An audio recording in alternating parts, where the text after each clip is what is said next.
வணக்கம் பிள்ளை, welcome to the cricket mind. இந்த வருஷம் T20 வேர்ல்டு கப் வந்து பார்த்திங்கன்னா போன வருஷம் விளையாட மாதிரி 16 நாடுகள் வந்து விளையாடல, கிட்டத்தட்ட 20 நாடுகள் வந்து விளையாடுறாங்க.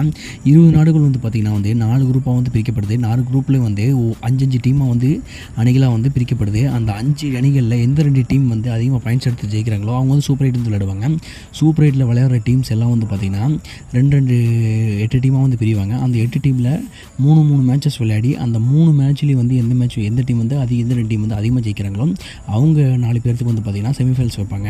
அந்த செமிஃபைனல் வைக்கிறதுல வந்து பார்த்திங்கன்னா யார் ஜெயிக்கிறாங்களோ அவங்க தான் வந்து ஃபைனல் வந்து விளையாடுவாங்க.